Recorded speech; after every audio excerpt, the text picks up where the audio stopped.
ко всем домам проведено водоснабжение. Я не привыкла к таким условиям. Вздыхал и бегал с моим паспортом.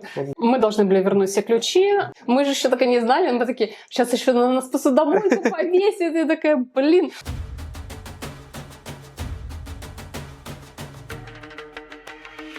Здравствуйте. Вы на канале Дмитрий и Елена. Здравствуйте, Дмитрий. Здравствуйте, Елена. О чем мы сегодня поговорим?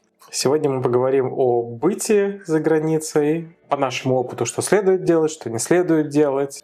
Также поговорим, как открывать банковский аккаунт, как учить язык, как покупать машину, как арендовать жилье и с какими культурными особенностями вы можете столкнуться на рабочем месте. И не только на рабочем месте, но и в целом со своими соседями и с людьми вокруг. Что самое первое, что мы столкнулись в Новой Зеландии, это, наверное, с открытием банковского счета. В Новой Зеландии мы смогли открыть его удаленно в одном из банков, не помню уже в каком. Это неважно, может сейчас... Красненьком. Там АНЗ был, это куда мы переехали потом. А до этого БНЗ? БНЗ, да. Ну, в общем, банк красного цвета. Все было хорошо, все, мы деньги перевели. Приехав уже в Новую Зеландию, мы не смогли его активировать, чтобы использовать, потому что менеджер, который был к нам представлен, он запрашивал документы сверх того, что необходимо было. Мы ему предоставили все подтверждающие справки, откуда денежные средства, источник дохода, визу, по которой мы приехали, студенческую, справки из учебного заведения, справка с жилья, справки все с предыдущих мест работы, даже они были переведенные на английский язык. Но не помню, что он именно еще. Сначала он много нас динамил, несколько дней. А нам нужны были денежные средства срочно, потому что мы хотели уже снять свое жилье. Потому что до этого мы жили 2 недели в хостеле. В итоге у нас с ним не получилось решить этот вопрос. Я психанула и пошла просто за стойку регистрации сказать, что я хочу закрыть аккаунт и верните мне деньги наличкой. Сразу появился внезапно другой менеджер, который смогла нам моментально все открыть. Так что нам... Банковский счет открыли, все нормально. В итоге мы все равно обиделись. И ушли с того банка. Закрыли его через пару дней, сняли деньги, перевели его на другой уже расчетный счет в другом банке. Ну, хотя бы мы смогли снять наличку, чтобы внести за первый месяц аренды. Первый месяц и за последний месяц аренды. Мы спросили, можно ли кэшем. Он сказал, можно? Ну, это было официально, потому что потом нам в любом случае пришел... Как вариант, если бы они не открывали счет, то можно было бы в любом случае деньги забрать. Это не то, что банк себе присвоит деньги. Но они бы отдали деньги, грубо говоря, чеком. То есть с этим чеком нужно было прийти в другой банк и перевести деньги с одного аккаунта на другой аккаунт. В теории можно было перейти сразу в другой банк, просто нам хотелось это закончить побыстрее. Мы об этом знали тогда? Нет, мы не знали. Мы знаем об этом сейчас. Да, на тот момент мы просто Нет, он предложил нам этот вариант. Я его, думаешь, понимала тогда?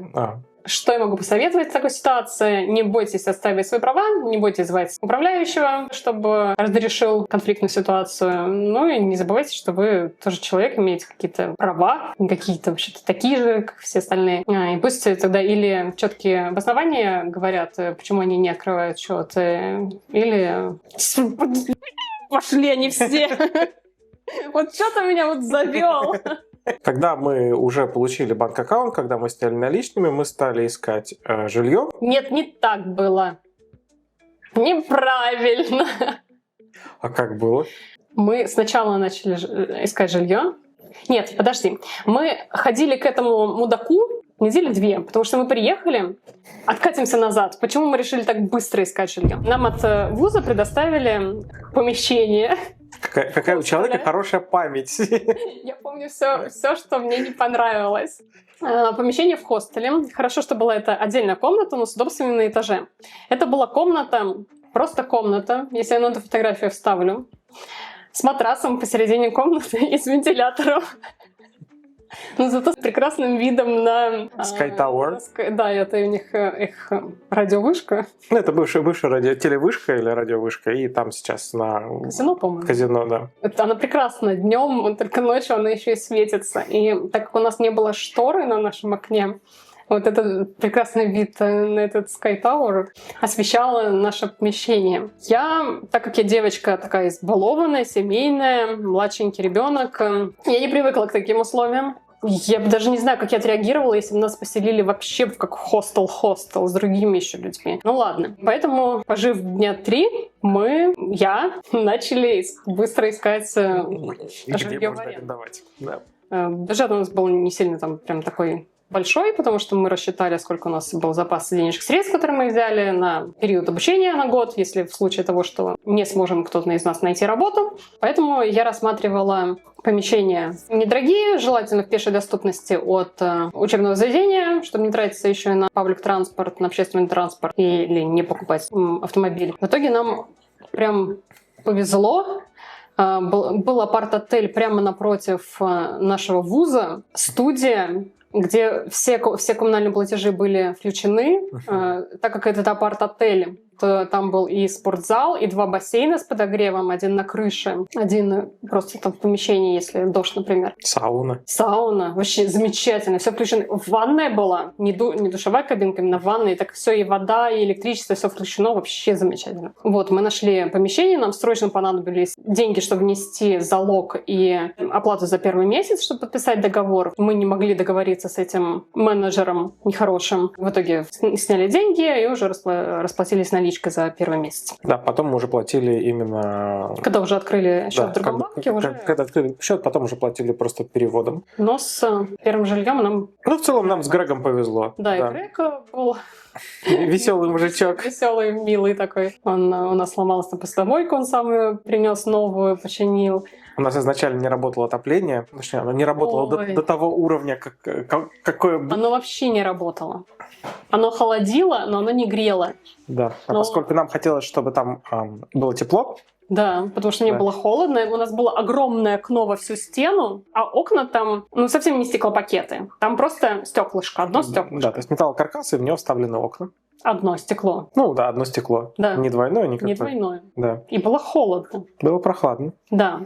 Мы приехали в конце марта, а в конце марта у них заканчивается осень. Там же все наоборот. Так что у них закончилось лето, осень, значит, где-то, может, середина осени. Сейчас за плюс 2 недели мы прожили в хостеле где-то. И зато из плюсов за хостел мы в итоге не заплатили. За что? За хостел. За хостел, да. Мы к ним пришли на ресепшн, сказали, что мы все хотим, мы пораньше съехать. И то ли у них компьютер не работал, то ли что-то они не смогли нам, провести наш платеж. Нет, мы спросили, нужно ли нам что-то доплачивать. Они такие, мы не знаем, мы не видим. Да. А нам, получается, нужно было доплачивать, потому что у нас отдельная комната. Мы когда через агентство переезжали, агентство по стандарту... Это не агентство, это школа. Это школа? Это школа предоставляла. Это школа предоставляла. Да.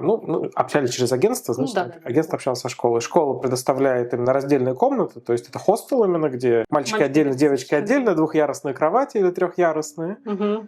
Вот, мы сказали, нет, мы хотим все-таки отдельно. И нам сказали, за это нужно будет доплатить.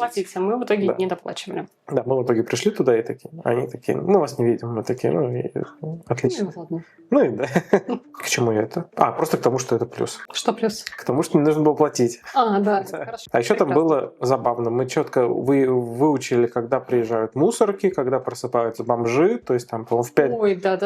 В 5 утра проезжали мусорки. Они прямо под нашими окнами собирали мусор, гремели. Мы просыпались, соответственно, в 5 утра. Там даже, несмотря на то, что это была осень, было очень душно в комнате. Вентилятор там стоял не зря. Поэтому очень хотелось держать окна открытыми. Но когда окна открыты, очень сильно шумит. И шуметь начинает там в 5 утра, и потом в 6 утра просыпались бомжи, куда-то шли, сильно что-то обсуждая. Да, разговаривали или пели песенки. Мы выходили иногда, когда не спалось, например, уже в 5 утра проснулись, пошли позавтракали, чтобы поделать до учебы в 8 или в 9. Да. Мы просто ходили, гуляли по окрестностям. Там с местными здоровались. Некоторых мы уже начали... Через какое-то время бомжи нас начали узнавать. Да. Иногда выходила в этих... В патчах, да, под глаза. Нормально.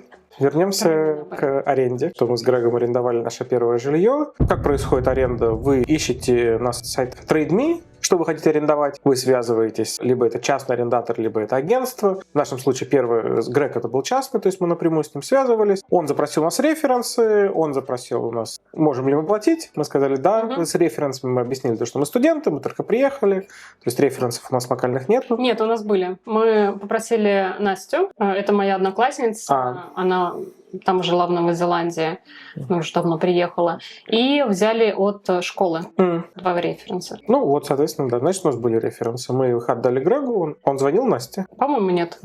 Ну, в итоге он не звонил. Ну, молодая пара, студенты без детей. Да, все объяснили, где учимся. Да. Все объяснили, все рассказали. Он такой, да, окей, хорошо. Соответственно, мы ему заплатили кэшем в этот же день. Ну, то есть он принес договор аренды, мы с ним его заполнили. Он при нас расписался, то, что договор все активный. И договор заключается на год. И дальше каждый год его нужно продлевать. В обязанности арендодателя входит также зарегистрировать этот договор на каком-то портале государственном, чтобы защитить в том числе арендаторов. То есть это плюс и арендодателю, и арендатору, да. Дальше все обязанности арендатора: вести себя хорошо, ничего, платить вовремя, не нарушать никакие правила. Да, не шуметь, не мешать соседям. Проживание. Обязанности арендодателя, соответственно, держать помещение и все бытовые, не бытовые приборы, крупную бытовую технику. Все, что было передано в аренду, все должно быть в рабочем состоянии. Если, например, сломался судомойка или холодильник, то звонишь арендодателю или агентству, говоришь, что вот это случилось, они уже или приходит мастер, или приезжает новая техника и заменяют они. Да, и это уже не первый раз, то есть если вы где-то арендуете жилье, стесняться не надо, вы за это платите деньги, то есть, соответственно, то, что вам передали, то должно работать. Ну, никто не говорит там, если... Ну, если будет видно, что... Чайник сгорел. Например, что-то, где-то топор в двери, тогда, или в стенке холодильника, наверное, да, все-таки это не гарантийный случай. Да. Если обычный износ, то... Причем в договоре аренды прописываются все предметы, которые передаются. Да. Да. То есть все, что описано в договоре аренды, то, соответственно, должно находиться в работоспособном состоянии. Угу. Но единственное, если что-то там, например, сковородка была какая-нибудь дешевая, она за год потеряла свои свойства, то они могут... Вот я не помню, мы платили, помнишь, у нас плита как-то стала не очень красивая. Мы купили. Мы купили или мы вычли? Мы купили. Она $15 стоила, мы сходили в итоге. Мы купили немножко другую, какая разница. Ну, по-моему, мы не должны были это делать. На самом деле, сколько бы мы ни снимали, если поддерживать хорошие человеческие отношения, что с прямым арендодателем, что с агентством, в целом они все всегда идут навстречу. Да, если, например, разбил один стакан, хочешь, можешь заменить, хочешь, разбил, так разбил. Ну, жить нужно, как будто бы это ваше жилье. Да, ваше имущество, ваша собственность, но... Главное, не ваше. Да. Отлично. Давай поговорим... А ты так и не рассказала историю про кондиционер. Не хочешь вспоминать? Это было забавно. Это было не очень забавно. Хорошо, кондиционер. Пришел мастер. Такой дедок. Вот знаете, бывают такие люди в возрасте, которые в чем-то разбираются, в одном чем-то, и других людей считают тупыми.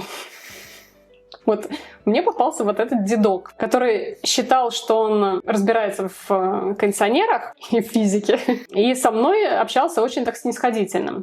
Так как у меня английский был рунглиш, такой вот прямолинейный, грубоватый, как я могу сейчас проанализировать, словарный запас не сильно такой развитый, то он иногда обижался на меня. Особенно был смешной момент, когда он пришел 3-й раз. И я уже попросила, чтобы Грег пришел, то есть собственник жилья, потому что он за 2 предыдущих раза не смог починить там кондиционер. Ну, Грегу самому было интересно. Да, уже, да, потому что он платит за вызов, он не платит за выполненную работу. Я просто спросила у Грега потом. Он именно платит почасовую. Но вот когда был 3-й раз, и стоит этот мужик и говорит: я починил, я включаю при нем. Я говорю: нет, не работает. Он мне начал тепловизором, такой вот, как... температуру во время ковида проверяли. Ну, вот такой профессиональный, да, большой, побольше, да. Ну, примерно вот этот. И начал мне тыкать им в потолок. Типа, вот, видишь, вот она поднимается, а температура не поднималась. Я говорю: температура не поднимается. Он говорит: так там холодный воздух. Я говорю: так вообще-то холодный воздух внизу, теплый наверху. Он начал со мной спорить. Я говорю: ну, вообще-то я физику знаю. И он обиделся. А Грег за спиной этого мужика такой, типа: не надо, Эллен, не надо. Остановись. И я такая, когда уже вот это увидела, я такая: ладно, промолчу. Не моя... Грег уже перехватил инициативу, начал с ним общаться. Тот решил сходить, еще поменять, купить другую деталь и поменять 4-й раз прийти. И все, он ушел уже. Я такая: Грег, что это такое?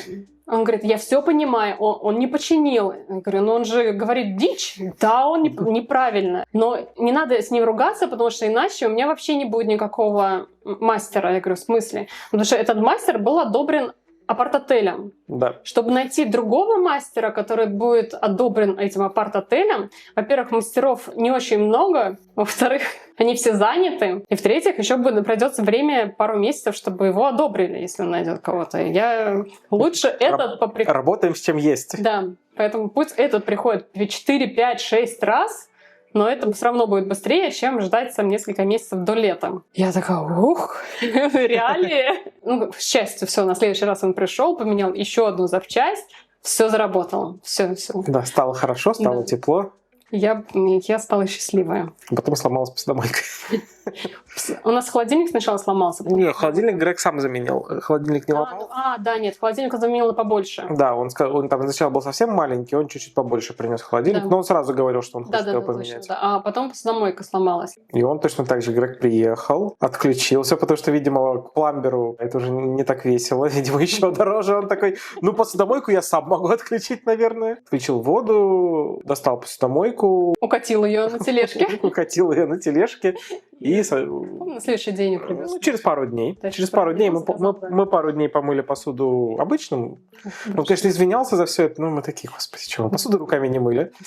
Мы же еще так и не знали, мы такие, сейчас еще на нас посудомойку повесит. И такая, ладно, там отопление. Я точно знала, что отопление это должно быть представлено. Про посудомойку, она же работала до нас, мы думали, если бы это... Нет, все нормально. Он потом объяснил, что нет, если что-то сломается. Да, он именно делал такой ликбез. Как в Новой Зеландии арендовать. Да, мы рассказывали, как у нас, он рассказывал, как у них. Мы поняли, почему он такой, потому что у него оказалась супруга из Китая. Так что мы потом с ней познакомились, когда они принимали у нас жилье, когда мы уже съезжали. И они тоже, чтобы сэкономить, они убирались, и намывали перед следующим. Они убирали сами, они красили еще. Они еще красили? Да. То есть мы сначала покрасили, потому что где-то там были все белые стены, соответственно, мы пошли, купили белую краску и закрасили все там черкаши, которые, если мы оставили. Можно не использовать черкаши? Слово. И мы закрасили все по марке. Там были какие-то... там где-то чемоданом зацепили, брызнуло что-то, да. Там на белых стенах это очень хорошо видно. И мы просто пошли, купили белую краску и сверху покрасили нормально. Он в любом случае перед сдачей еще раз покрасил. И они все красят перед сдачей. Причем он так радостно катал ее в отеле. Есть как раз пути. Да, ты не видела, когда вышел встретить его в отеле, где эти как чемоданы возят, я не знаю, как тележка называется. Она стояла на тележке, он ее так радостно катал по этому, потом они подъезжают к нам, меня увидели, сразу такие сошли, такие два все серьезные. Все, мы пришли принимать. Второе жилье у нас уже было побольше, но прожили мы в нем недолго, потому что мы решили съездить в отпуск. Мы его только обустроили, мы его сняли, обустроили, все в него купили. И мебель, потому что в апарт-отеле и мебель, и техника все было, а обычно в домах сдается просто квартира и мебель кухонная с плитой, с посудомойкой, но без холодильника. Стиралку, столы, стулья, диваны, телевизоры, все. То есть это полностью все пустое, кроме кухни. Все это мы купили. Прожили. Да нет, годик, наверное. Нет, не годик. Мы меньше года прожили. Год. У нас получилось так, пожили. что... Нет, меньше года. Мы 10 месяцев прожили, и потом мы поехали в отпуск. Да. Или 11 месяцев. И мы в итоге, когда были в России, застряли, мы думали, что ковид ненадолго. Да, мы продлили онлайн, подписали электронный... Скан отправили. Да, там можно, в Новой Зеландии, да и здесь тоже. Во многих странах имейл считается официальным, то есть если ты посылаешь имейл, это нормально, это прокатывает везде. А в итоге, когда уже закрылись границы, мы поняли, что мы застряли. Мы связались с агентом, объяснили так и так, но мы, собственно, не можем вернуться, и нам надоело платить арендную плату, мы попросили моего коллегу собрать все наши вещи и отвезти их на склад просто. И потом мы их потихоньку начали распродавать. Отвезти их на склад, и потом связались с агентством, объяснили ситуацию так и так. Единственное, что нам пришлось заплатить, это за замену замка, потому что ключи-то у нас были, ключи мы никому не оставили. За замка и ключ от ворот. Да, брелок. Ворот был дорогой.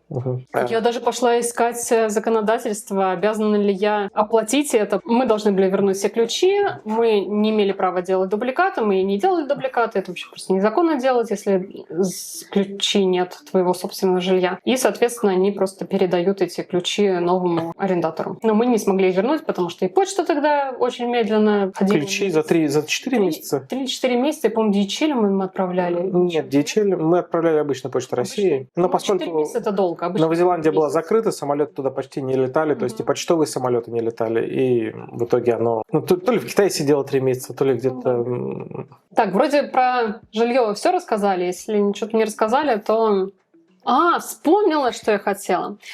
Вы будете слышать от всех, что жилье найти очень сложно. В любой стране. Сложно найти дешевое жилье и хорошее одновременно. И рядом с работой. И рядом, где тебе надо, в хорошем районе, с хорошей школой рядом. Вот это, да, это почти невозможно, но это логично. А если ты хочешь адекватные цену платить за адекватное жилье, вариант есть. Причем всегда, что в Ирландию мы приехали, когда все говорили, сейчас невозможно найти, мы нашли. Да. В общем, моментально просто. Да, моментально. Просто мы посмотрели, сколько... Это, конечно, очень дорого, как говорили местные, но мы посмотрели, какой... Что входило, мы сэкономили на всех коммуналках, это пешая доступность. Минус был, что не было парковочного места, потому что мы в итоге через несколько месяцев купили автомобиль, потому что... Так, подожди, это мы обратно про Новую Зеландию говорим? Да. Это мы еще про Грега говорим, про жилье там, когда в апарт-отеле. У нас было приключение с машиной. Но это мы позже расскажем, когда будем про автомобили говорить. А так, да нет, все нормально, что здесь тоже. Второе тоже жилье. Ну да, нам пришлось, потому что у нас был бюджет, он нам немножко подальше от работы, так типа за городом. Марина, ну да, вид из окна вообще. Мы нашли себе маленькую типа не Европу, но такую маленькую. Мне кажется, даже больше на Испанию похоже. Да, больше Испанию. Именно, да, в таком стиле красивом. И здесь тоже, что то жилье вполне нашли нормальное. Я не знаю, видимо, мы как-то приходим, и мы выглядим благонадежными и платежеспособными. Скорее всего, мы просто смотрим на среднюю цену по рынку и сколько понимаем, что это текущая жилье, цена. Да, значит, оно вот так и стоит. Ну, да. Мы один раз пришли, оно там не очень дешево прям стоило, но прямо около Microsoft, здесь в Ирландии. Помнишь, квартирка с одним стеклом? Окна были одно стекло, и не было, по-моему, даже батарей. Но оно было прям через дорогу от Microsoft, можно было пешком ходить. Ну, такие условия я не готова жить. И там была очередь в человек 30, наверное. Да, все по очереди заходили, даже не по одному, там человек по 5 запускали. Я сразу зашла, и когда посмотрела, что очень холодно, нет батареи и окна, я уже научена в Новой Зеландии, что тепло — это важно. Иначе мы просто разорились бы на электричестве, чтобы отапливать помещение. Я Дмитрию сразу сказала: нет, идем. Или в Новой Зеландии тоже прикольный там момент был, когда мы, помнишь, дом отдельно стоящий. Ты мне это всегда будешь вспоминать теперь. Да, я буду всегда вспоминать. Там у них в Новой Зеландии бывает, не ко всем домам проведено водоснабжение. Иногда на участках у них стоит большой бак такой, куда периодически приезжает машина, нужно заказывать машину с водой и будет заливать себе воду. Я не знаю насчет говновоз, если нужно ли там откачивать то, что мы зашли в этот дом. Он был поближе уже к работе, но цена такая же примерно. Я смотрю на этот участок. Половина этого участка вот стоит вот этот большой бак. Я зову Диму и риэлтора, который нам показывает. Я говорю: смотрите, что это? Я с ехидством таким сарказмом. И они смотрят, два дебила, это сила в окно, это типа: что? Я такая: а вот вы не видите посередине бак? Говорю: Дима, ты что, бак не видишь? Ну, бак и бак. Я такая: господи. И я говорю: мы не будем брать это жилье. Я понимала, что это лишние проблемы с водой. В итоге я оказалась права, потому что во время ковида как раз те, у кого бак, он Джиллин как раз, у них бак, были проблемы с поставкой воды. Потому что на ковиде, видимо, все сидят дома и все используют воду, и не успевали эти бочки с водой подводиться. Потом мы когда спустились вниз, я сказала: нет. Диме уже так лично сказала, что нет, мы не будем. Дима такой: не знаю, вроде все нормально. И она открыла гараж. Я просто не очень прихотлив. Да, и она открыла гараж, а в гараже нет стен. Как будто бы гараж вырыт в песке. Просто ты в машину въезжаешь в песчаный гротик такой. После этого Дима сказал: Нет, наверное, мы еще посмотрим другие варианты. Я такая, что такое? А что тебе не нравится? Ладно, на этой прекрасной смешной ноте давай перейдем к теме, что же мы пьем сегодня такое. Мы сегодня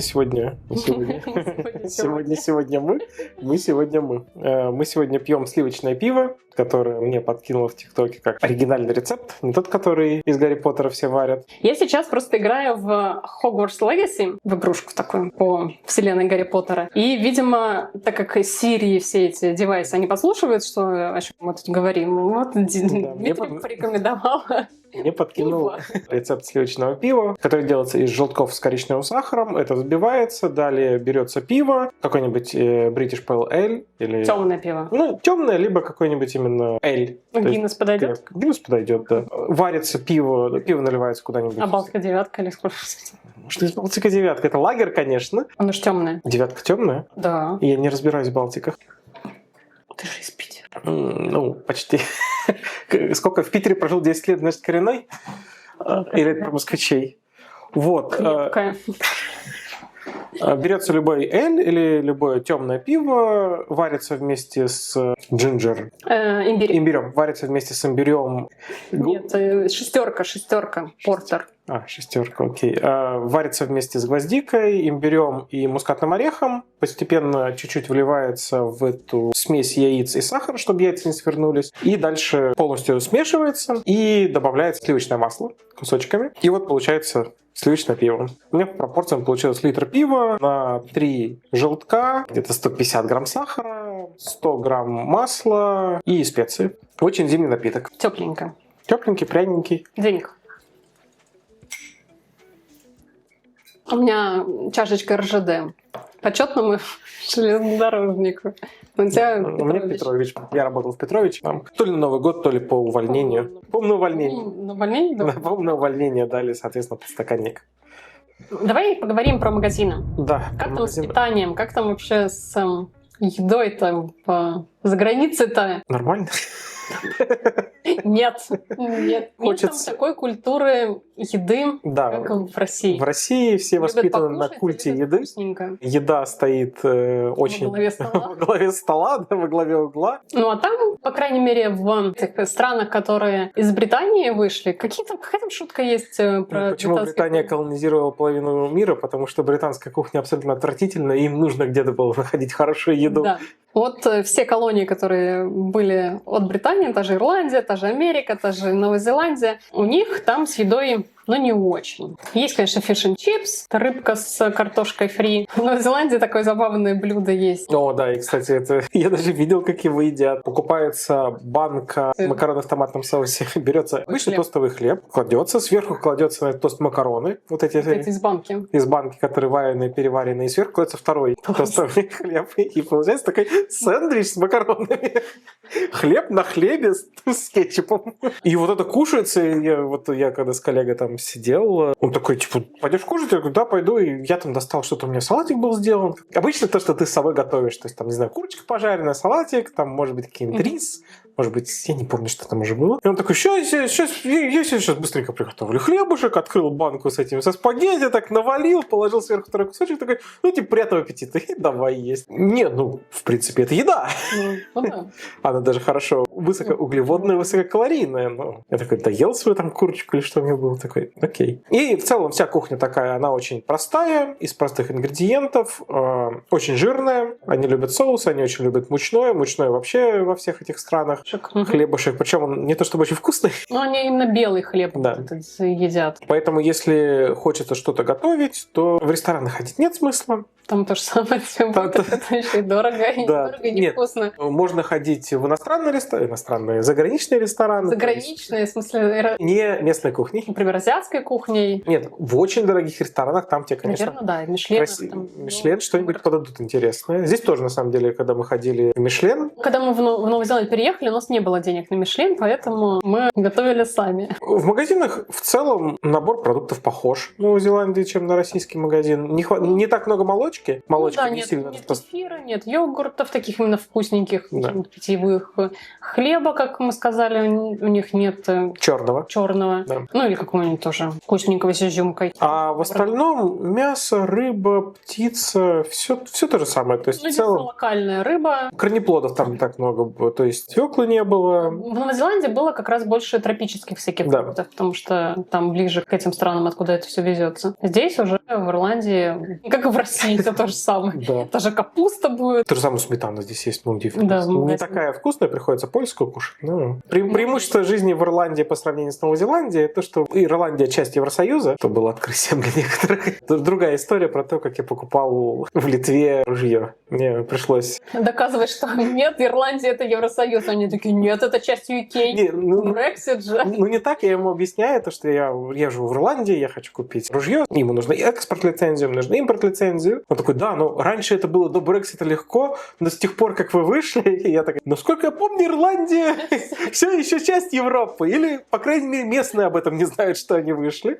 Он такой, да, тогда просто. Все. Отдельная история потом, когда будем про оружие рассказывать, как в целом оружейное сообщество везде работает. Так вот, в Ирландии очень много продуктов, очень похожих на российские продукты, особенно польские, литовские, латвийцы, молдаване, румыны. Во время Советского Союза вся кухня перемешалась. У всех, конечно, была уникальная кухня, но она всегда везде была одинаковая. Чипс в Россию не пришел. Да. С англосаксами. Но та же самая молочка, те же самые сыры, те же самые сметаны, их можно в Ирландии. Творожные сырки мы в каком-то магазине видели. Нет. Так себе, конечно, были, но они были, они пытаются. А в Новой Зеландии там только был один русский магазин. Два было русских магазина. Один был со столиком, а второй был, который побольше. Да, точно, да.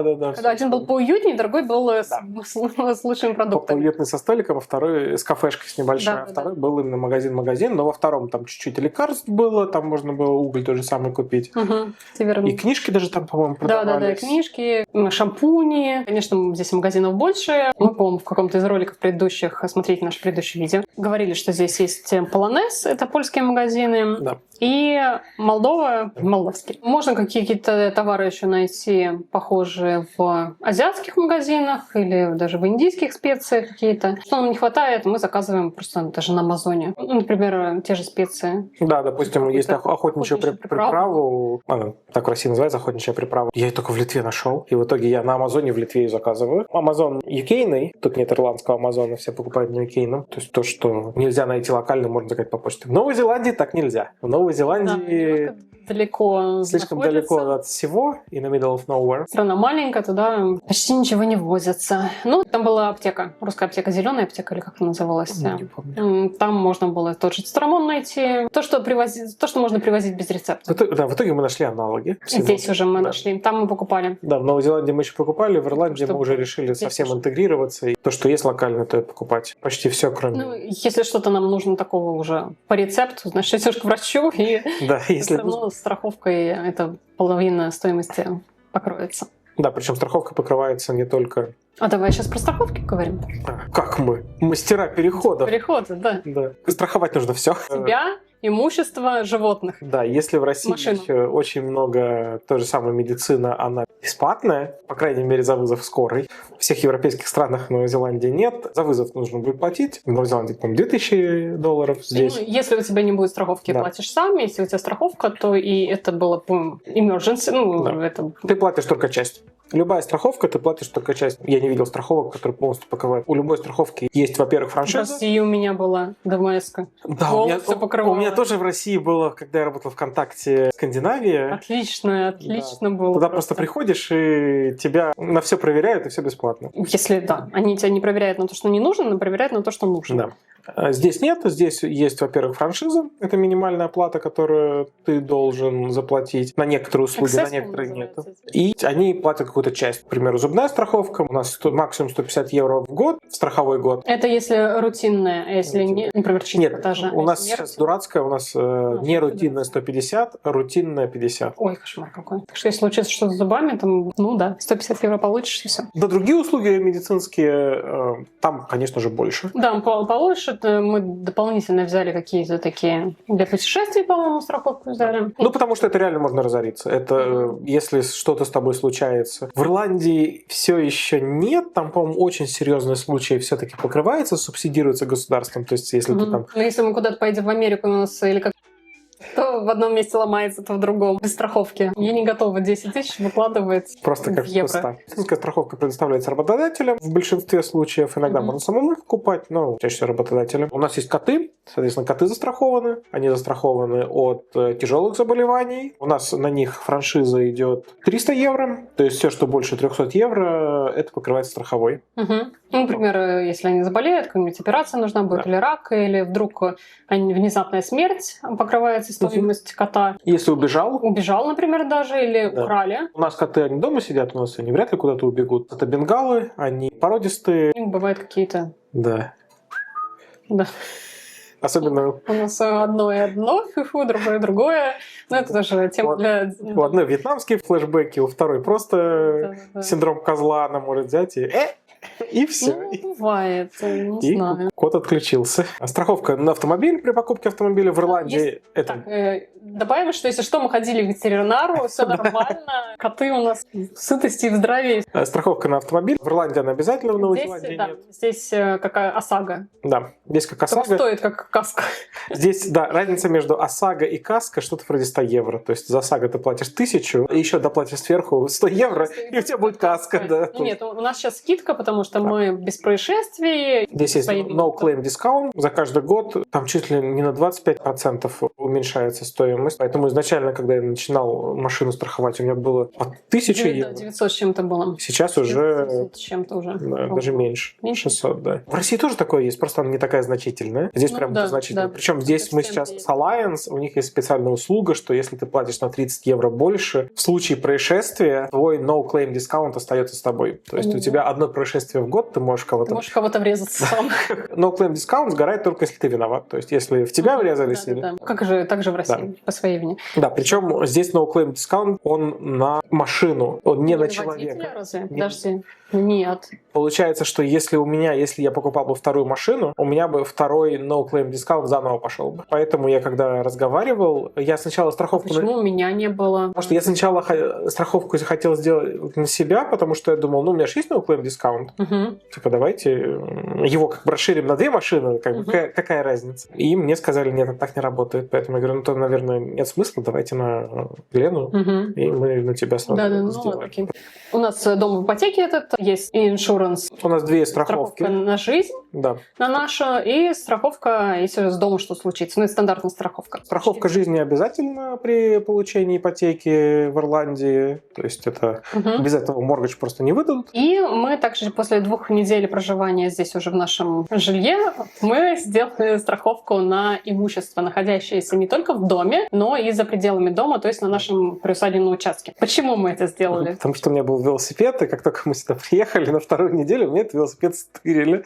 Да, до этого мы год жили в Дублине 16. Да. Этот велосипед стоял на улице, просто не пристегнутый, просто на улице. И все нормально. Просто брезентиком рядом был еще один, брезентом затянут от дождя. Да. Рядом еще соседские были велосипеды, просто наваленные. Никто их не трогал, никому они не нужны были. Но мы такие, да. А этот, мы сюда приехали, велосипед был внутри, за забором, на нашем участке. Не пристегнутый, конечно, он был пристегнут между рамой и колесом, но ни к чему, ни к столбу, ни к дереву. Он же у нас на участке, он же за забором. И вот на 2-й неделе, тут иногда ходят, прыгают, проверяют шеды. Здесь спортсмены. Да, спортсмены. Сталы к нам в гости приходят, с Талафорнии. Тала — это соседний район, Дублин 24, не очень благополучный.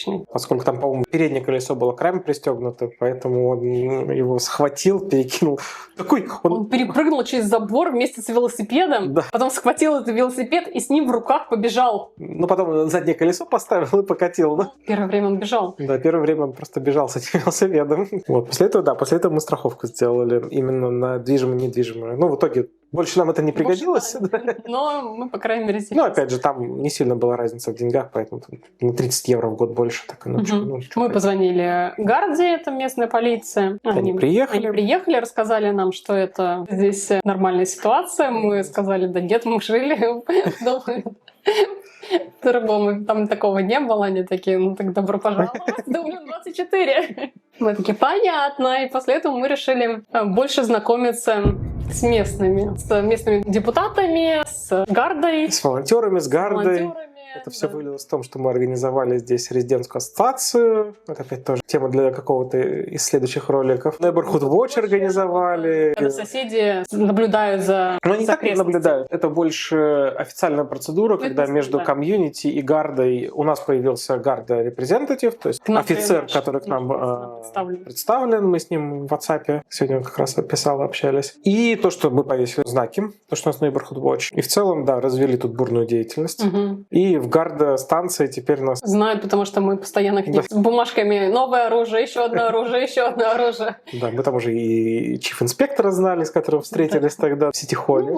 Здесь очень... Страна маленькая, все друг друга знают. И в итоге, да, если вы хотите хорошо жить, знакомьтесь с местными. Да. Знакомьтесь с соседями. Соседи, знаете, всегда и в России хорошо бы знать своих соседей, особенно если многоэтажный дом, все-таки, чтобы кто с тобой в лифт заходит. Здесь тоже нужно знать, чтобы было понятно, кто тут это сосед. Здесь есть проходит. WhatsApp-чатик у нас 300 человек, и там если у кого-то сигнализация в доме сработали, мы пишем, типа, все ли нормально, и нужно проверить или не нужно. Иногда, конечно, такие лемминги бывают. Человек в капюшоне идет. Ну это да, иногда лучше перебздеть, чем не допустить. Да. Хорошо. Про страховки мы все свои рассказали. Да, особенно про котов. Все удивляются страховке кота.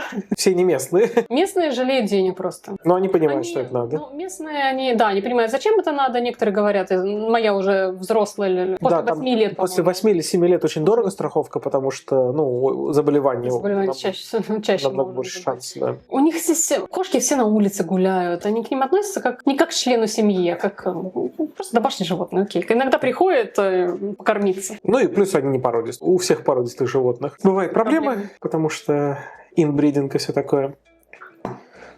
Мне имбирь попался. Почему-то вкус, как будто бы я суши ем. Потому что ты же берем. Сливочный имбирь, как будто бы суши роллы со сливочным сыром. Здесь нет таких роллов. Здесь самим нужно делать, да. Если хотите со сливочным сыром, именно делать нужно самим. Причем я тоже в Америке не видел таких. Нет, вообще нет. Это такое ощущение, что это российское изобретение. Да. Так что радуйтесь тому, что имеете. Так людям эмигрировать или не эмигрировать? В общем, если вам нравится покушать, оставайтесь в России. Оставайтесь дома. Если бы именно нравится покушать куда-нибудь в кафешечку или в кофейну, так я так скучаю по всяким таким зайти, вот съесть какую-нибудь в том же севере, какую-нибудь пироженку купить, корзиночку такую масляную, или какой-нибудь эклерчик вкусненький. Или какую-нибудь булочку там с брусничкой такой, ням-ням. Здесь такого нет. Да, здесь очень плохо. Очень простая кухня. Если можно во Францию слетать. Во Франции, да, там ничего, и кафешечки, и ресторанчики. На 50 евро это просто... В одну сторону. На самом деле все говорят, что дешевый перелет это правда. Перелеты не очень дорогие в Европе. Но проживание... Нет. Во-первых, перелет, он будет неудобный. Это тебе нужно в 6 утра уже вылетать. Это значит, тебе в 4 надо в аэропорту быть, чтобы доехать до аэропорта. Или такси, или на своей машине. Машину нужно оставить на парковке. Еще деньги, так что это будет не 50 евро туда и 50 евро обратно. Но можно на общественном транспорте. У нас отсюда не очень ходит он. И общественный транспорт мы смотрели, который вот этот... Всего лишь 1,5 часа.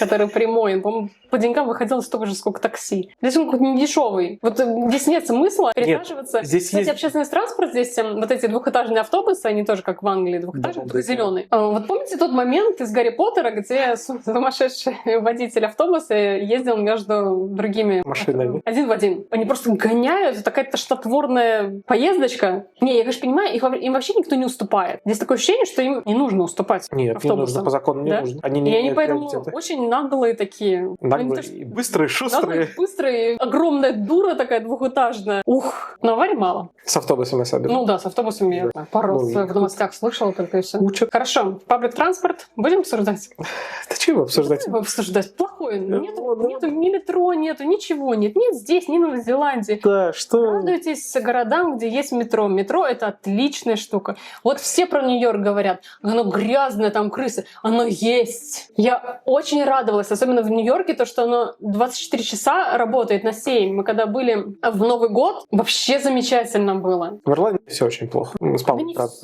была. Все очень плохо с паблик-транспортом, да. Медицину мы поговорили про медицину. Про медицину можно поговорить, что в целом она отличается тем, что в России можно прийти напрямую к специалисту, здесь специалистов мало. Сейчас вроде в России тоже сделали, что через терапевта. Через семейного врача? Да. Ну, это проще, да. Здесь специалистов очень мало, очередь к ним очень большая. Частные клиники есть, но они все работают на государство. Очередь одна и та же. Да. Если хочется сходить там на рентген, либо к какому-то специалисту, это нужно записываться и ждать, вне зависимости, готовы платить деньги или не готовы. У меня, например, история, как у нас в России наши врачи говорят, женские, например, что ты должен каждый год ходить. Здесь, я приехав сюда, в Ирландию, я говорю, вот я хочу встать на учет. Каждый год меня проверяли, они такие на меня смотрят, вы еще молодая. Я говорю, какая я молодая, я уже старая. В России ты уже считаешься такая камуза. Они такие, не-не-не, у нас до 50, гуляйте, вы молодая. Я говорю, нет, вы меня должны проверить. В итоге все-таки я добилась, чтобы меня проверили. Я обосновала это тем, что здесь у меня нет истории медицинской, поэтому давайте меня проверяйте, и потом я приду уже к вам через 3 года. Здесь, получается, после 40 каждые 3 года. После 50, по-моему, каждые 2 года или каждый год уже. Поэтому, да, они мне сказали, все. Гуляйте. Но я ждала этого месяца 3, наверное. Сначала одну запись, потом вторую запись. Подробности можешь не рассказывать. Да, там некоторые приколы такие были местные, такие забавные моменты были. В Новой Зеландии что-то там примерно так же было. У нас не было в Новой Зеландии очень много как-то... Я хотя один раз ходила только родинки проверять, потому что у меня начали появляться из-за их вот этого новозеландского солнца родинки на теле, и я начала паниковать, что это такое. В итоге я поняла, что лучше всего просто укрываться. Никакие SPF не помогут.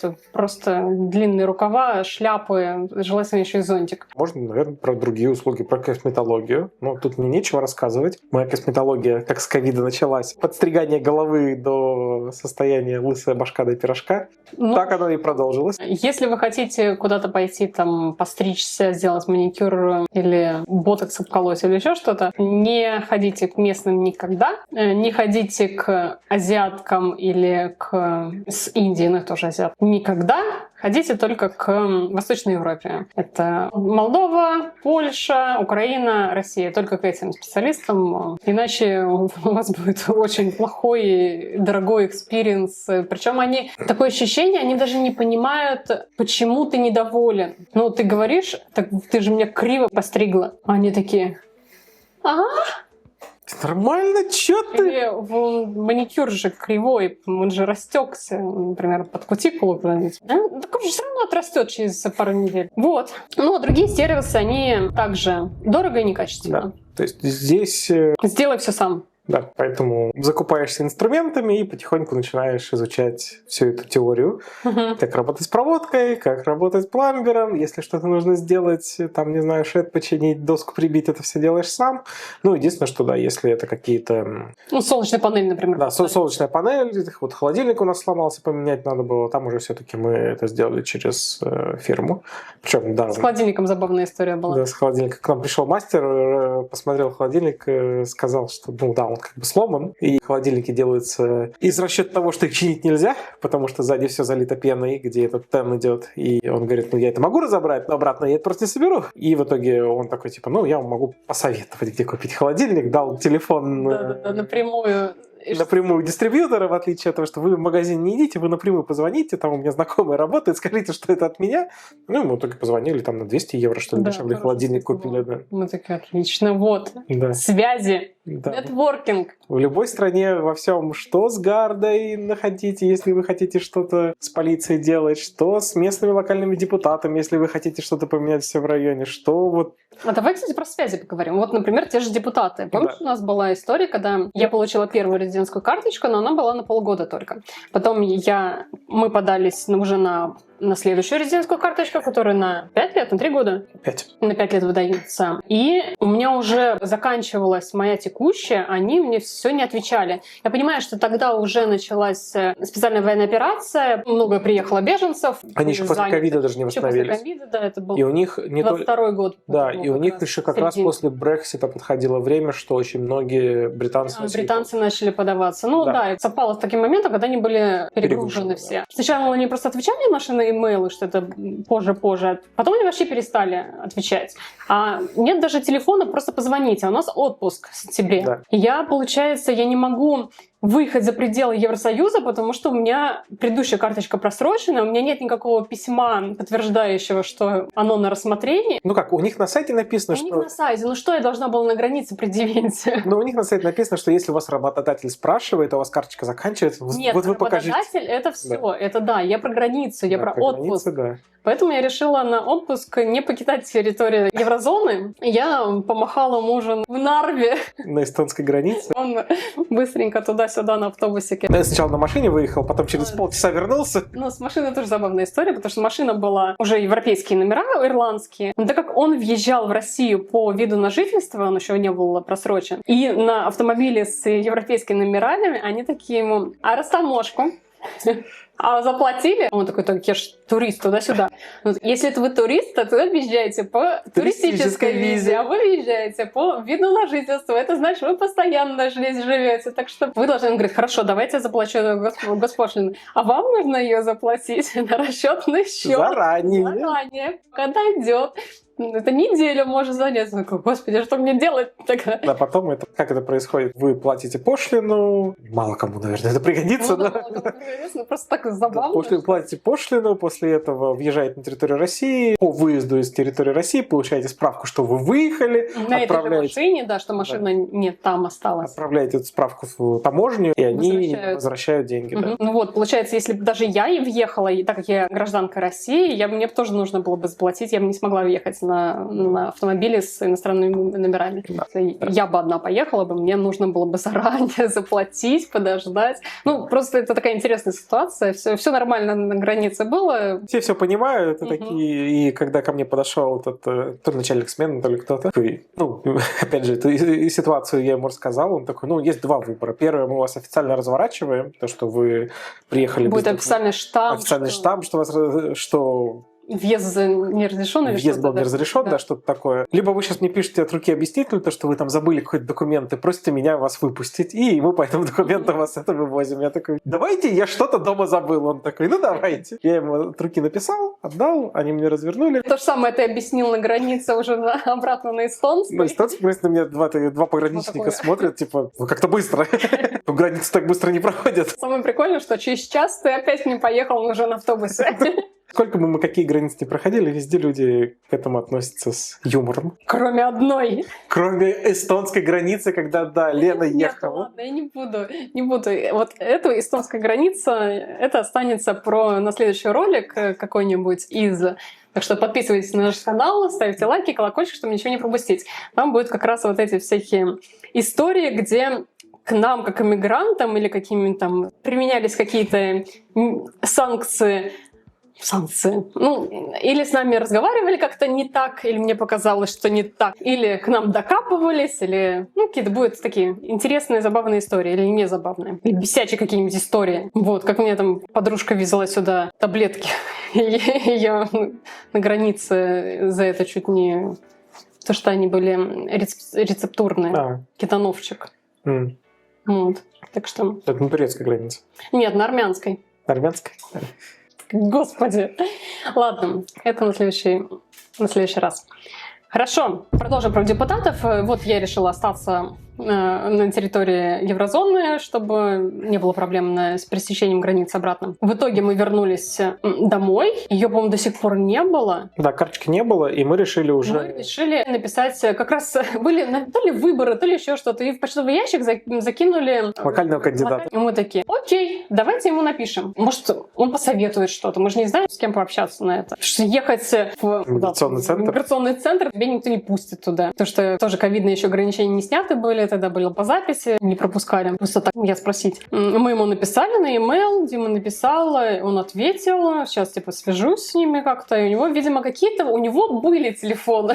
Ну, он смог. У него не были телефонов, я потом смотрел, у них же любое заседание их парламента записывается, да. Я смотрел, что он выступил с этим вопросом. Ой, хорошо. Да, и ему глава полиции, я не знаю, женщина это, ответила, что очень, стандартный ответ, очень большой бэклог, но ну, мы посмотрим, что с этой заявкой. И после 2-3 недель... Не, они ответили, по-моему, на письмо после этого, где-то через несколько дней даже. И потом уже, да, через пару недель пришла и карточка, и письмо, что все. Короче, тыкать здесь всех... Всегда нужно, не получается через обычные каналы. Ищите каких-то знакомых, ищите службы, не знаю, задавайте вопрос, ну даже полиции той же. Да. Может, они могут подсказать или помочь, или знают кого-то. Конечно, не нужно этим злоупотреблять, но у нас, да, ситуация уже такая, что карточка заканчивается, но хотелось бы получить новую. Ну и в целом, да, с людьми, которые, ну, не у власти, а просто занимаются общественной деятельностью. Общественной деятельностью, поддерживают отношения хорошо, потому что они всех знают, и в случае чего могут что посоветовать. У меня здесь знакомая, это Линда, она тоже в депутаты пару раз избиралась, но пока не прошла. Вот, она, где мы живем, занимается волонтерскими активностями, то есть сборка мусора, то есть Litter Day, когда люди собирают мусор на улицах. С мусорками тоже писала. Про мусорки, да. Про освещение, по-моему, еще что-то, про какие-то ямы на дорогах. Здесь, к сожалению, нет такого, как госуслуги, где можно пожаловаться, на, где там здесь правительство совсем не электронное. Налоговое электронное, но правительства нет. Так что через такие организации, ну или просто через e-mail можно. Да, это в целом хорошее поведение в любой стране, куда бы вы ни переезжали. Начинать знакомиться с людьми. Если интересно, есть хорошая книжка, называется «Нетворкинг для разведчиков». Я ее почитал, подтвердил эту мысль, то, что нужно знакомиться с людьми, нужно с ними поддерживать хоть какие-то минимальные отношения. Это не обязательно должны быть друзья, это тем более, это не должны быть друзья. Человек не может быть 100-200 друзей. Да. А просто какие-то знакомые. Я вот Линде то же самое время ее избирательной кампании помогал с веб-сайтом. Просто на WordPress поднять веб-сайт, да, настроить все. Она не знает, я знаю, я это бесплатно сделал, но у нас теперь есть человек, с которым в случае, если нам что-то понадобится, мы можем написать и спросить, просто помочь, кого она, может, знает или нет. Да, поэтому с местными общаться стоит. Как минимум, это еще также практика языка, практика именно вливания в культуру, понимать, как люди здесь живут, как общаются, какие у них национальные особенности и обычаи. И если вы хотите при переезде не оставаться в той же самой среде, из которой вы уехали, то есть уезжая из России или там откуда-либо из Индии, не нужно привозить с собой Россию и Индию, лучше общаться с местными. Они могут что-то подсказать. Да. Они могут посоветовать куда-то, иногда позвать вместе походить. Ну, в первую очередь для вас это, конечно, практика языка и какие-то полезные знакомства, которые могут пригодиться. И просто понимание того, как они себя ведут, потому что культура, просто культура людей, она в каждой стране разная. Новая Зеландия отличается от Ирландии, Ирландия отличается от России. И просто чтобы не удивляться каким-то вещам, которые... Вот в Новой Зеландии есть такая фишка, как они могут, проходя мимо, сказать «Привет, как дела?». Но это вообще ничего не значит. Это не начало разговора. Это просто как типа «Хей». Он может просто сказать это и дальше пойти. Он даже новозеландец даже не ожидает, что вы ему ответите что-то. То есть это не как. Если в России ты спрашиваешь, как дела, значит, ты интересуешься. Там... Да. Ну а как же насчет русскоязычных? В каждой стране, если вы зайдете есть группы такие русскоязычные или русские в Новой Зеландии, русскоязычные в Ирландии, русскоязычные там в Австралии, еще что-то. Их очень много разных. Мы пытались первое время в этих группах просто участвовать. Да. Просто заходить или там смотреть, что там, иногда задавать даже не вопросы. Отвечать. Но это, я не знаю, почему. Нет, наверное, есть нетоксичные какие-то люди, или, наверное, может быть, они молчат. Но некоторые личности там создают такую атмосферу, которая напоминает, что мне в России не нравилось, почему я туда уехал.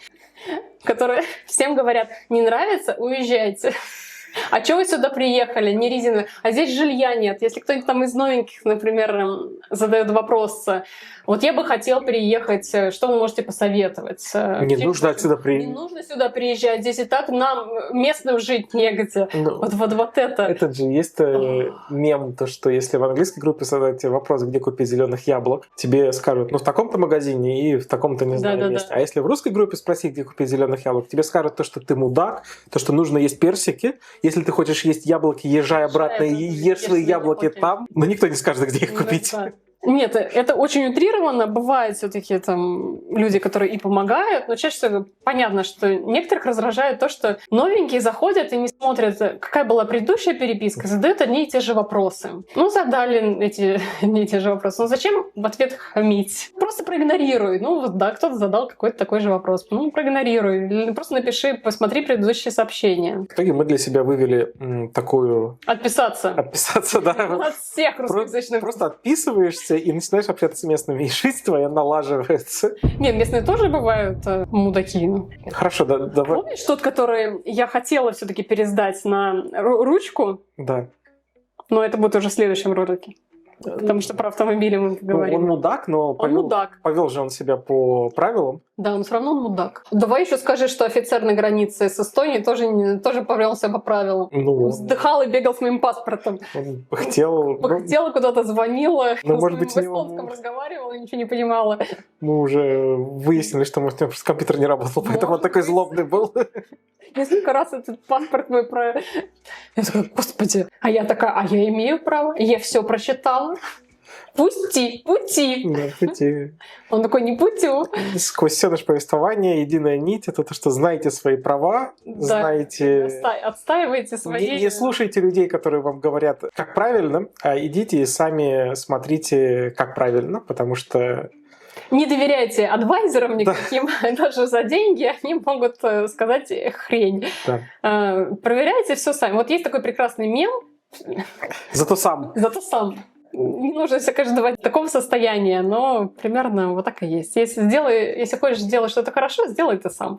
Если ты хочешь узнать, можно ли тебе там проезжать через границу с Евросоюзом, иди на сайт Евросоюза и проверяй ему, можно или нельзя. Потому что даже сами пограничники иногда могут воспользоваться твоим незнанием. Да. Или на крайний случай можно всегда написать с посольства той страны, куда ты собираешься ехать. Да. Просьба подтвердить или опровергнуть. Да, у меня такая ситуация, такие-то документы, я хочу проехать там транзитом, не транзитом, с какими-то там целями, студенческими, к родственнику. Могу или не могу? Пусть отвечают. И потому что это бумажка, распечатанной бумажкой, потому что бумажка — это бумажка.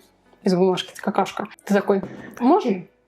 Я также, кстати, звонила насчет санкции, и они же были еще и на вывоз золотых украшений с территории Российской Федерации. На импорт. Ну да, в Евросоюз. Да.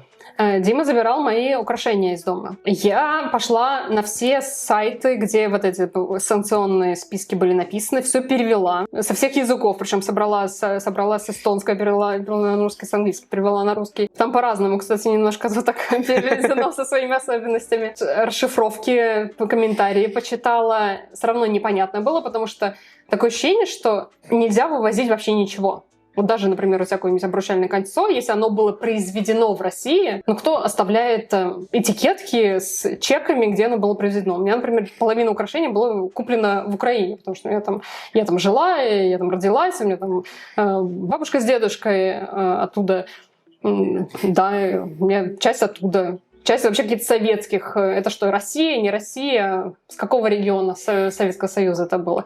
Неважно. Короче, я не выдержала. Я написала письмо в Customs, на таможню. Ну, письмо, непонятно, ответили бы, не ответили быстро. Потом позвонила им еще. Им позвонила. Потом они переключили меня в какой-то там экономический отдел, который занимается вот этими санкционными вопросами. Всех поставила в ступор. Хорошо, что они там... Я спросила на английском или на русском, как удобнее поговорить. Все со мной разговаривали на русском. Всем удобнее почему-то на русском было, не на английском. В итоге такие, да вы просто ничего не говорите, провезите это. Мы не знаем. Вообще не должно, это нелогично. Потому что все эти санкции принимаются политиками, а на таможне работают обычные люди. Да. А с языками, да, я почему, когда я был в Литве, во все органы, куда бы я ни ходил, я говорил на английском сначала, потому что Потому что когда я приходил и говорил... Ну да, давай расскажем историю, что ты у нас литовский гражданин, Да. ты родился и прожил первые 11 лет на территории Литвы, но в я родился... регионе, где были русскоязычные. Да, я родился в маленьком городе Висагинесе, который был построен рядом с атомной станцией, поскольку Игналинская атомная станция. И все специалисты были с России, потому что очень мало литовских атомщиков почему-то.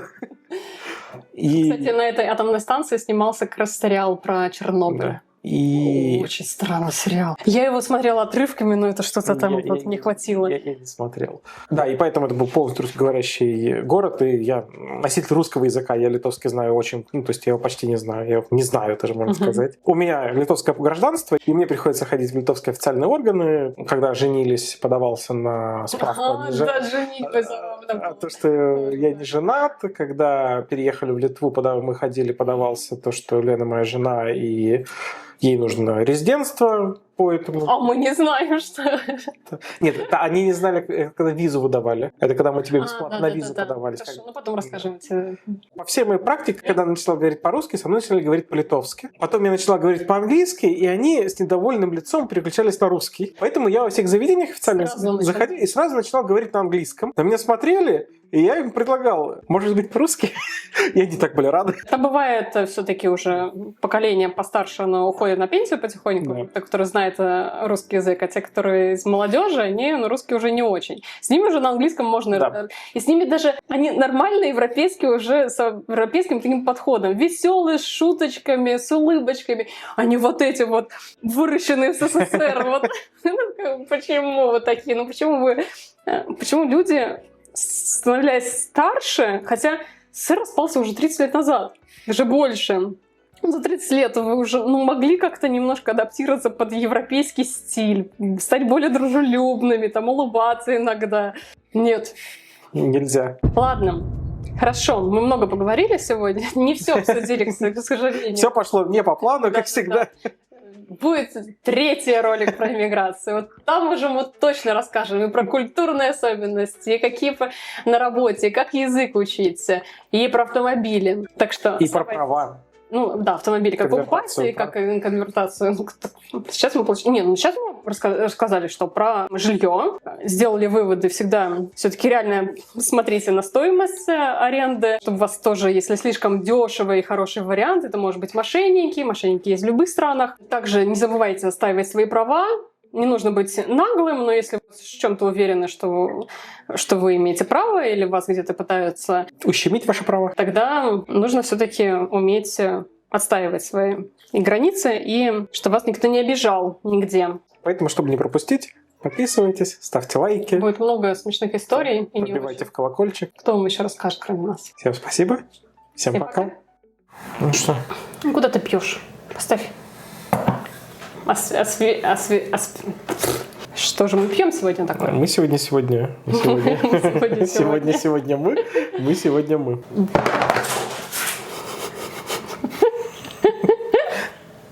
Так что с этого началось падение Новой Зеландии для Лены.